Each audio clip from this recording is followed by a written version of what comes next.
എന്തോ എന്ത് പറ്റി? അത് തന്നെ ഞാനും ചോദിക്കുന്നത്, എന്തിനാ അലറിയത്? അലറാ ഞാനെന്താ സിംഹോ? ഞാനല്ല അലറിയത്. പിന്നെ ആര്? ഈ ബ്രിട്ടോ അലറി. ഞാൻ ഞെട്ടി, എന്റെ കയ്യിലിരുന്ന മുട്ട പൊട്ടി, അതേ തട്ടി വീണ് എന്റെ മുട്ട് പൊട്ടി. എടാ പട്ടി, ആ വീഴ്ചയുടെ ഷോക്ക് ഞാനൊന്ന് വീണു, അത്രേ സംഭവിച്ചുള്ളൂ. ഞങ്ങളെ രണ്ടുപേരും വീഴിക്കാനായിട്ട് എന്തിനാണ് കിടന്ന് അലറിയത്? അലറേണ്ട സംഭവം ഉണ്ടായി, അലറാതെ പറ്റുമോ? ഞാനായതുകൊണ്ട് ഇത്ര അലറിയുള്ളൂ. വേറെ വല്ലതാണെങ്കിൽ മൈക്ക് വെച്ച് അലറിയാനെ. എന്നാ മൈക്ക് തരാടാ. പിന്നെ അലറാ, നീ കാര്യം പറടാ. നമ്മുടെ ഹൗസ് ഓണർ ചതിച്ചു. ഏത് പെണ്ണിനെ? പെണ്ണിനെ അല്ല, പിന്നെ ആണിനെ. പെണ്ണ് കെട്ടാൻ മോഹിച്ചു നടക്കുന്ന 3 യുവമിഥുനങ്ങളെ. അതേത് യുവമിഥുനങ്ങൾ? വ്യക്തമായിട്ട് പറയടാ. വ്യക്തമായിട്ട് പറഞ്ഞാ നമ്മളെ. നമ്മളെയോ? ആ, അതെന്തായാലും വാടക കൂടുതൽ വേണമെന്ന് പറഞ്ഞു. എന്നാ സമാധാനം ഉണ്ടായിരുന്നു. എത്ര കൂട്ടി ചോദിച്ചാലും കൊടുക്കാൻ നമ്മുടെ ഒന്നും ഇല്ലല്ലോ. ഇതല്ല, ഈ വീടും സ്ഥലവും അയാൾ ഒരാൾക്ക് വിറ്റു. ഇത് വാങ്ങിച്ച ആളുടെ കത്ത ഒന്ന് വായിച്ചു നോക്ക്. സഹോദരന്മാരെ, തമ്മിൽ പരിചയമില്ല. ഞാൻ വീടും വസ്തുവും നോക്കാൻ വന്നപ്പോൾ നിങ്ങൾ അവിടെ ഉണ്ടായിരുന്നില്ല. വീട്ടുടമ ലോഹിതാക്ഷമുള്ള ഡ്യൂപ്ലിക്കേറ്റ് താക്കോല് കൊണ്ട് വീട് തുറന്ന് കാണിച്ചു തന്നു. എനിക്കിഷ്ടമായി, വില ചേർന്നു, ഞാൻ മേടിച്ചു. ഇതിനു മുമ്പ് പലരും ആ വസ്തു വാങ്ങാൻ വന്നിട്ടും നിങ്ങൾ ഒഴിഞ്ഞു പോകില്ല എന്ന് ഭീഷണി മുഴക്കി അവരെയൊക്കെ മടക്കി അയച്ചതായി ലോഹിതാക്ഷം പിള്ള പറഞ്ഞു. എന്നിട്ട് നിങ്ങളെ കൊണ്ടൊരു വാക്ക് പോലും ചോദിക്കാതെ ഞാൻ എന്തിനിത് വാങ്ങിയെന്ന് നിങ്ങൾക്ക് തോന്നിയേക്കാം. 28 വർഷം കേരള പോലീസിന് നിരന്തരം തലവേദന ഉണ്ടായിക്കൊണ്ടിരുന്ന ഒരു റിട്ടയർഡ് ഹെഡ് കോൺസ്റ്റബിൾ ആണ് ഞാൻ. ഹെഡേക്ക് പങ്കുണ്ണി നായർ എന്ന് പറഞ്ഞാൽ ഒരുമാതിരിപ്പെട്ടവരൊക്കെ അറിയും. ഞാൻ ഡ്യൂട്ടി നോക്കാത്ത സ്റ്റേഷനുകൾ കേരളത്തിലില്ല. അത്രയ്ക്ക് എന്നെ എടുത്ത് പെരുമാറിയിട്ടുണ്ട് ഡിപ്പാർട്ട്മെന്റ്. ഇപ്പോ എന്റെ സ്വഭാവത്തെക്കുറിച്ച് ഒരു ചെറിയ ഊഹം നിങ്ങൾക്ക് കിട്ടിക്കാണുമല്ലോ. കാണും. എല്ലാ മാസവും സ്ഥലം മാറ്റം കിട്ടിയിരുന്നത് കൊണ്ട് ഒരു കിടപ്പാടം സംഘടിപ്പിക്കാൻ പറ്റിയില്ല. ഭാര്യ മരിച്ചിട്ട് 10 വർഷം കഴിഞ്ഞു. പ്രായപൂർത്തിയാകാത്ത 1 പ്രായപൂർത്തിയായ 2 പെൺകുട്ടികളാണ് ആകെയുള്ള സമ്പാദ്യം. പ്രായപൂർത്തിയായ 2 റിട്ടയർമെന്റിൽ നിന്നും കിട്ടിയ പണം കൊണ്ടാണ് ഞാൻ വസ്തു വാങ്ങിയത്. ഇനിയും വാടക വീട്ടിൽ താമസിക്കാൻ വരുമാനം അനുവദിക്കാത്തത് കൊണ്ട് ഞങ്ങൾക്ക് ഉടനെ അവിടെ താമസമാക്കിയേ പറ്റൂ. ഞാൻ നിങ്ങൾക്കൊരു തലവേദനയായി മാറാതിരിക്കണമെങ്കിൽ ഈ കത്ത് കിട്ടി 7 ദിവസത്തിനകം നിങ്ങൾ സ്ഥലം കാലിയാക്കിക്കൊള്ളണം. അല്ലെങ്കിൽ എന്താ സംഭവിക്കുക എന്ന് എനിക്ക് പോലും പറയാൻ പറ്റില്ല. എന്ത് സംഭവിക്കാൻ? എന്തും സംഭവിക്കാം.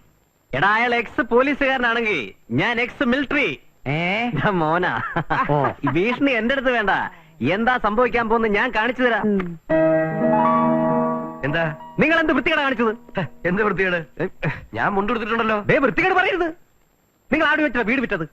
അത് കൊള്ളാം. എന്റെ വീട് വിൽക്കാൻ എനിക്ക് ആരുടെയെങ്കിലും അനുവാദം വേണോ? വേണം. ഞങ്ങൾ അവിടെ താമസിക്കുന്നിടത്തോളം വേണം. ഇങ്ങോട്ട് മാറണം. ഈ വീട് വിൽക്കാൻ നിങ്ങൾക്ക് അവകാശമില്ല. താമസം മാത്രമാണെങ്കിൽ പോട്ടെന്ന് വെക്കാം. ഞങ്ങളെ അവിടെ ഒരു സ്ഥാപനം കൂടി നടത്തുന്നുണ്ട്. ആ നഗ്നസത്യം നിങ്ങൾ മറന്നു. 3 കുടുംബങ്ങളുടെ ജീവിതമാണ് ഞങ്ങളുടെ ആ സ്ഥാപനം. Kerala building and control act പ്രകാരം തൊഴിൽ സ്ഥാപനങ്ങളെ ഒഴിപ്പിക്കാൻ പറ്റില്ല. നിങ്ങൾക്കറിയില്ലേ? ആക്ടിനെ കുറിച്ചൊന്നും ഇയാളോട് പറഞ്ഞിട്ട് കാര്യമില്ല. അതിനൊക്കെ വിവരം വേണം. വാടകക്കാരെ വെറും നികൃഷ്ട ജീവികളായി കാണരുത്. അവരും ഈ രാജ്യത്തെ പൗരന്മാരാ. അവർക്കുണ്ട് പൗരാവകാശം. എന്തോ പൗരാവകാശം. നിങ്ങൾ അവിടെ എന്ത് സ്ഥാപനം നടത്തുന്ന പറഞ്ഞത്? A to Z service. നാട്ടുകാർക്ക് വേണ്ട എന്ത് സഹായവും ഞങ്ങൾ ചെയ്തു കൊടുക്കും. ബോർഡ് കണ്ടിട്ടില്ലേ? എന്നാ എനിക്കൊരു സഹായം ചെയ്തു തരുമോ? പിന്നെ എന്താ ചേട്ടാ? നിങ്ങൾ ഒന്ന് അവിടെ നിന്ന് മാറി തരുമോ? 4 വർഷമായില്ലേ നിങ്ങളോട് താമസിക്കാൻ തുടങ്ങിയിട്ട്? ഇതിടെ 40 ബോർഡുകൾ നിങ്ങളുടെ തൂക്കില്ലേ? 43. ഇതിൽ ഒന്നെങ്കിലും ഗുണം പിടിച്ചോ? അതെ, ഒന്നും ഗുണം പിടിക്കാത്തോണ്ടല്ലേ ഞങ്ങൾ വീണ്ടും വീണ്ടും ഓരോന്ന് തൂക്കുന്നത്. ഒന്നിൽ തന്നെ കടിച്ചു തൂങ്ങുന്ന പ്രകൃതം ഞങ്ങൾക്കില്ല. ജനിക്കുമ്പോഴേ ആരെങ്കിലും നടന്നിട്ടുണ്ടോ? പലവട്ടം വീഴുമ്പോഴേ നടക്കാൻ പഠിക്കൂ. നിങ്ങൾ എത്ര വട്ടം വേണേലും നടക്കാൻ പോണില്ല. ഓരോ വീഴ്ചയിലും മുടന്ത് കൂടുന്നേ ഉള്ളൂ. ബിസിനസ് പച്ചപിടിക്കണമെങ്കിലേ ശകലം ബുദ്ധിയും സാമർഥ്യവും വേണം. ദൈവം സഹായിച്ച് അത് രണ്ടും നിങ്ങൾക്ക് 3 പേർക്കും ഇല്ല. ഉണ്ടോ ഇല്ലയോ നിങ്ങൾ കാണിച്ചു തരാം. റിട്ടയർഡ് കോൺസ്റ്റബിൾ അല്ല, റിട്ടയർ ചെയ്യാത്ത IG വന്നാൽ പോലും ഞങ്ങൾ അവിടുന്ന് മാറുന്ന പ്രശ്നമില്ല. വെറുതെ വാശി പിടിക്കരുത്. പങ്കുണ്ണി നായരെ നിങ്ങൾക്ക് അറിയാമയ്യാഞ്ഞിട്ടാ. പങ്കുണ്ണി നായരല്ല, അയാൾ അച്ഛൻ പളങ്കുണ്ണി നായർ എന്ന് പറഞ്ഞാലും ശരി, ഞങ്ങൾ അവിടുന്ന് മാറ്റാമെന്ന് ഒരു ഉണ്ണിയും വിചാരിക്കണ്ട. തീർച്ചയാണോ?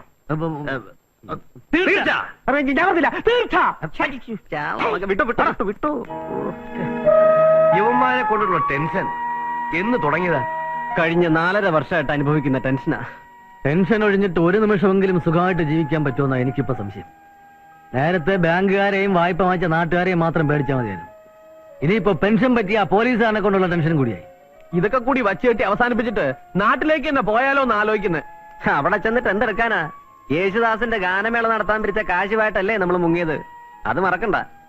അത്രയും കാശാ പോലീസുകാരൻ തിരിച്ചു തന്നിരുന്നെങ്കിൽ ആ പണം ക്ലബിൽ തന്നെ തിരിച്ചേൽപ്പിച്ചിട്ട് വല്ല പാടത്തോ പറമ്പിലോ പോയി കിളച്ചെങ്കിലും ജീവിക്കായിരുന്നു. ഏത് നേരത്താണോ എന്തോ ഇങ്ങനെ ഒരു കുരുട്ട് ബുദ്ധി നമുക്ക് തോന്നിയത്. ഇനി ഇപ്പൊ അതൊക്കെ പറഞ്ഞിട്ട് കാര്യമില്ല. കൂലിയും വേലയില്ല, നാട്ടിലേക്ക് ചെന്ന എന്താ വില? എങ്ങനെയും പിടിച്ചു നിന്നേ പറ്റൂ. അതിനാ പോലീസുകാരെ സമ്മതിക്കോ? അങ്ങനെയൊന്നും ഇറക്കി വിടാൻ പറ്റില്ല.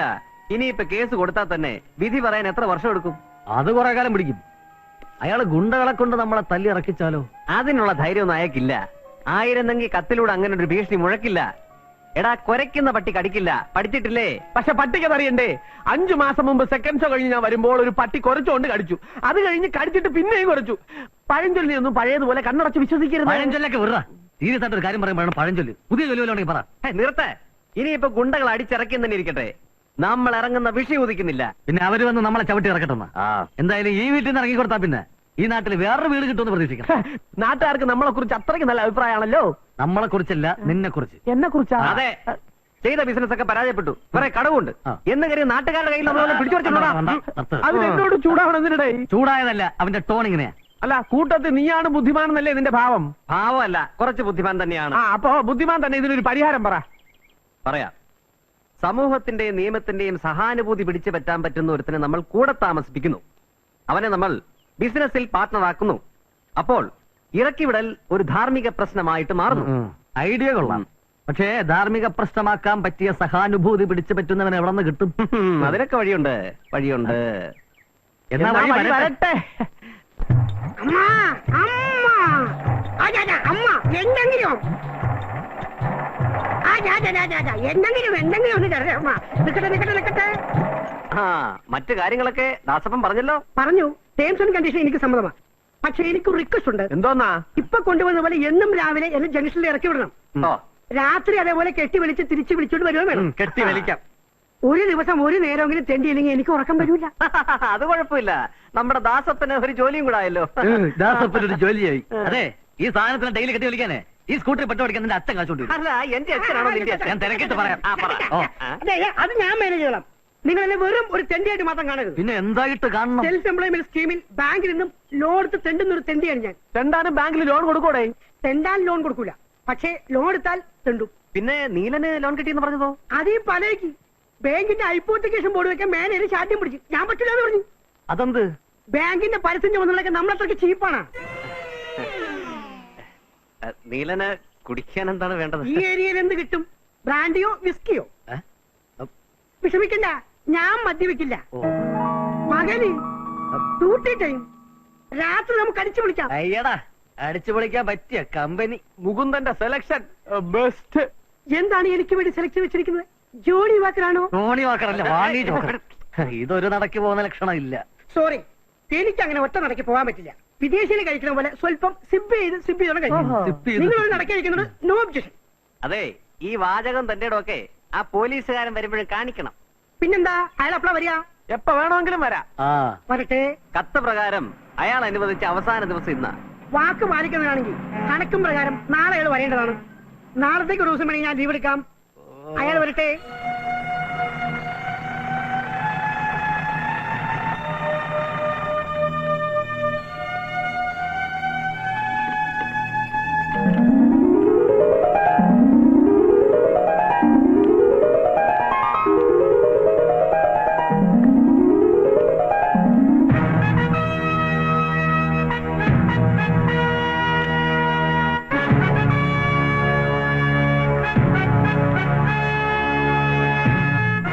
ഇതാണ് നമ്മുടെ വീട്. നിങ്ങൾ അകത്തേക്ക് വെക്കൂ. ഇവിടെ പോന്നു. അയ്യോ, പോട്ട്. നിങ്ങളാണ് ഇവിടുത്തെ താമസക്കാരല്ലേ? അതെ, വെറും താമസക്കാരല്ല, ഏതാണ്ട് വീട്ടുടമസ്ഥരെ പോലെ തന്നെയാ. ഓഹോ, ഞാൻ കത്ത് കിട്ടിയില്ലേ? അയ്യോ കിട്ടി. പിന്നെന്താ താമസം മാറ്റാഞ്ഞേ? മാറ്റണമെന്ന് തോന്നിയില്ല. ആ, വളരെ നന്നായി. നിങ്ങൾ ഇന്നലെ തന്നെ ഇവിടെ നിന്ന് മാറിയിരുന്നെങ്കിൽ ഈ ലോറിയിൽ നിന്ന് സാധനങ്ങളൊക്കെ ഇറക്കാൻ ഞാൻ വേറെ കൂലിക്കാരെ അന്വേഷിക്കണമായിരുന്നു. പൊട്ടുന്ന സാധനങ്ങളൊക്കെ ഉണ്ട്, വളരെ സൂക്ഷിച്ചു ഇവിടെ ഇറക്കാൻ. സമയം കളയണ്ട. ഏതേത് സാധനങ്ങൾ എവിടെയൊക്കെ വെക്കണമെന്ന് ഞാൻ പോയി നോക്കിട്ട് വരാം. മാറി നിൽക്കടാ. പോലീസുകാരന്റെ ബുദ്ധിക്ക് ഇത്ര ആഴോ? പെമ്മക്കളെ കൊണ്ട് താമസമാക്കിയാൽ നമ്മൾ ഇവിടെ നിന്ന് മാറി കൊടുക്കുന്നാണോ? എന്നാലും ഒന്ന് കാണണമല്ലോ. പിന്നെ ഈ തടിച്ച് പെമ്പിള്ളാരുടെ കൂടെ നമ്മളും കൂടെ കയറി താമസിക്കൂ. അളിയ, അയാളുടെ കട്ടിലും കക്കൂസും ഒക്കെ ചുമക്കേണ്ടി വരുന്നതിന് മുമ്പ് നമുക്ക് ഇവിടുന്ന് വലിയാം. അതാ നല്ലത്. ഞാനൊരു വികലാംഗനായി പോയി എന്റെ ഭാഗ്യം. അല്ലെങ്കിൽ അലമാരിയൊക്കെ ചുമന്ന് എന്റെ ഊപ്പാട് വന്നേന്. നിങ്ങൾ ഇങ്ങനെ ഭീരുക്കളായാലോ? പേടിയുള്ളവരൊക്കെ പൊക്കോ. ഓക്കെ, ഞാൻ ഇടയിലൊന്നും അറിഞ്ഞതേ വരുന്നുള്ളൂ. അളിയ നീ വരുന്നില്ലേ? മോന്തയ്ക്ക് കടിച്ചിരും. യൂണിയൻകാരെത്തി, ഇനി അവര് ചുമന്നോളൂ. ഔ സമാധാനമായി. ഇല്ല, സാധനങ്ങൾ നമ്മൾ തന്നെ ഇറക്കുന്നു. എന്ത് മണ്ടത്തിലാടാ ഈ വിളിച്ചു പറയുന്നത്? മണ്ടത്തരൊന്നും അല്ലടാ. എടാ, നമ്മുടെ ശക്തി തെളിയിക്കാൻ പറ്റിയ അവസരമായത്. ആരോടാ കളിക്കുന്നെന്ന് ആ പോലീസുകാരനൊന്ന് അറിയട്ടെ. വാടാ വരാൻ. എന്തെടുക്കുക? കണ്ടില്ലേ, സാധനങ്ങൾ ഇറക്കുക. സാധനങ്ങൾ എവിടെ കണ്ടാലും ഇറക്കൂ. ഇറക്കും. ഓ, ആരോട് ചോദിച്ചിട്ട് ഇറക്കുന്നത്? ആരോട് ചോദിക്കാനാ? ഇതൊക്കെ ഞങ്ങളുടെ അവകാശമാണ്. അതങ്ങ് പോളിറ്റ് ബ്യൂറോയിൽ പോയി പറഞ്ഞേച്ചാ മതി. പോളിറ്റ് ബ്യൂറോയ്ക്ക് ഇറക്കുക പട്ടി.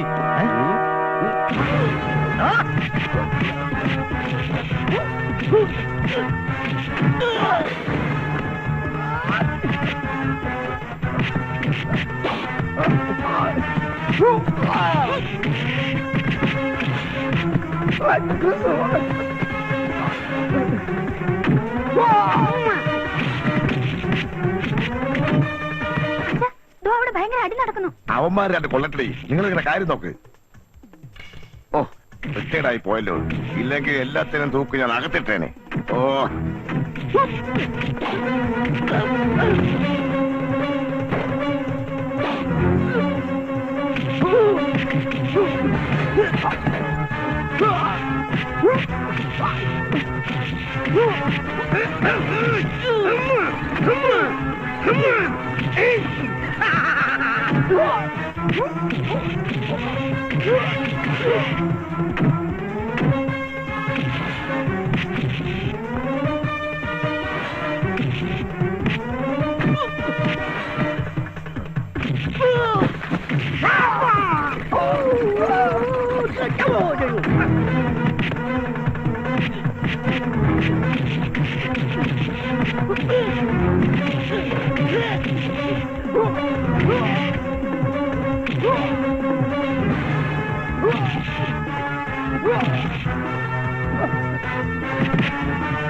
എടാ, നീ ഇവിടെ നടി കാണുവാണോ?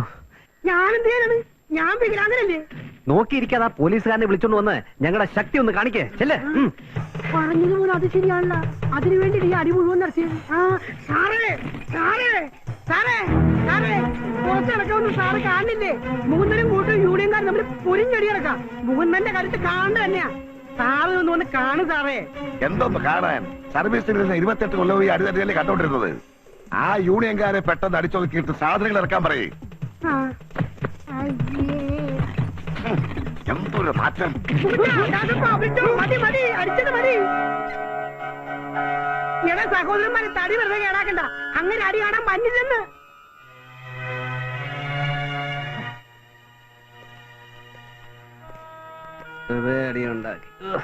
പിന്നൊരു കാര്യം, അയാളും മക്കളോട് നിങ്ങളുടെ സ്ഥാനം പറക്കി വെക്കണ്ട്. ഇന്ന് സ്ഥലം കാര്യമാക്കേണ്ടി വരും, അത് തീർച്ച.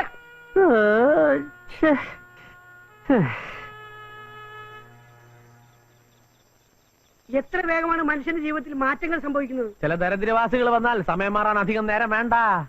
ഒരിട്ടും അത് എന്നെയാണ് ഉദ്ദേശിച്ചത്. ഞാനും കൂടെ ഉള്ളത് കൊണ്ടാണ് വാടകയ്ക്ക് ഒരു വീട് കിട്ടുന്നവരെ ഈ ചാവടി താമസിക്കാൻ അങ്ങേര് സമ്മതിച്ചത്. അല്ലെങ്കിൽ ഈ രാത്രി എല്ലാം കൂടി സ്ട്രീറ്റിൽ പോയി കിടന്നേനെ. ഇവിടെ ഇങ്ങനെ നാണം കെട്ട് കിടക്കുന്നതിലും ഭേദം സ്ട്രീറ്റിൽ പോയി കിടക്കുന്നതാ. ആ പെമ്പിള്ളാളെ മുമ്പിൽ കംപ്ലീറ്റ് ആണത്തും പോയി. നിനക്ക് അതാണ് വിഷമം? അതൊരു വിഷമം തന്നെയാ. എടാ, നമ്മുടെ മുമ്പിൽ അവളുമാര് നാണം കിടന്ന് കാണണം. അയ്യോ, കാണണ്ടേ. ഇനിയും നീ തലതിരിഞ്ഞ ഐഡിയ ഒന്നും കണ്ടുപിടിക്കല്ലേ മുകുന്ദ. ഇടികൊണ്ട് ഊപ്പാടായത് പോട്ട്, ചുമടെടുത്ത് മനുഷ്യന്റെ ആക്സിൽ ഒടിഞ്ഞ്. വല്ല തലതിരിഞ്ഞ ഐഡിയകൾ ആലോചിച്ച് കളയണ സമയം കൊണ്ട് കണ്ടുപിടിക്കാൻ നടക്കണ രാജ്യം വല്ല ഉണ്ടോന്ന് കണ്ടുപിടിയടേ. അതാകുമ്പോ പിന്നെ ഗിന്നസ് ബുക്കിൽ പേരെങ്കിലും വരും. ഒരു വീട് കിട്ടുന്നവരെ ഇവിടെ താമസിച്ചോളാനല്ലേ അങ്ങേര് പറഞ്ഞത്? വീട് കിട്ടാൻ ഒരുപാട് മാസം എടുക്കും. അതിനുള്ളിൽ നായരെയും മക്കളെയും ഞാൻ വരച്ച വരയും നിർത്തും.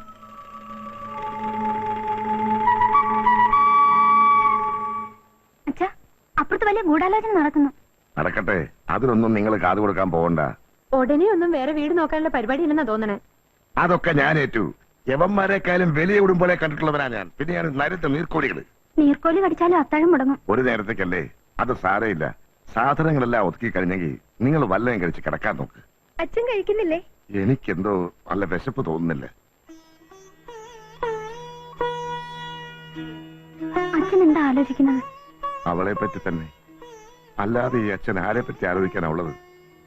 സ്വന്തമായിട്ടൊരു കിടപ്പാടമുണ്ടായപ്പോ അത് കാണാൻ അവള് നമ്മുടെ കൂടെ ഇല്ലാതെ പോയല്ലോ.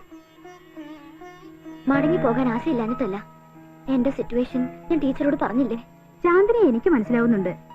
എന്റെ സ്റ്റുഡൻസിൽ ഏറ്റവും ബ്രില്യന്റ് ആയ കുട്ടിയായിരുന്നു നീ. ഞാൻ കരുതിയത് നീ ഇപ്പൊ സ്റ്റേറ്റ്സിലോ ഇംഗ്ലണ്ടിലോ പഠിക്കുന്നുണ്ടാവുന്ന. ഓഫറുകൾ വന്നതാ, ഒന്നും നടന്നില്ല. ഈ അവസ്ഥയിൽ കുട്ടി എനിക്ക് ഹെൽപ്പ് ചെയ്യണമെന്നുണ്ട്. പക്ഷെ ഞാൻ എന്ത് ചെയ്യാനാ? ഒരാഴ്ച കൂടുതൽ ഗസ്റ്റിനെ അഫോർഡ് ചെയ്യരുതെന്ന് ഇവിടെ കർശന നിയമമാ. ഇപ്പൊ തന്നെ 2 ആഴ്ച കഴിഞ്ഞില്ലേ? ബുദ്ധിമുട്ടിക്കാണെന്ന് തോന്നരുത്. വേറെ എവിടെയെങ്കിലും ഞാനും നോക്കട്ടെ. അളിയാ ഞാൻ പോവാ. അളിയാ ഞാൻ പോവാ. അങ്ങനെ അളിയൻ പോയാൽ ശരിയാവില്ല, ഞാൻ തന്നെ പോവാം. എടാ, ഏ? ഇങ്ങ് വന്നേ. എന്ത്? പെമ്പിള്ളാര് കിടക്കുന്ന എവിടെയാന്ന് പ്രത്യേകം ശ്രദ്ധിക്കണം. ഓ. അങ്ങനെയാണ് നമ്മുടെ പണി എളുപ്പമാവും. പെമ്പിള്ളാരുടെ കാര്യം ഒന്നും എന്നെ പഠിപ്പിക്കാം. ആ.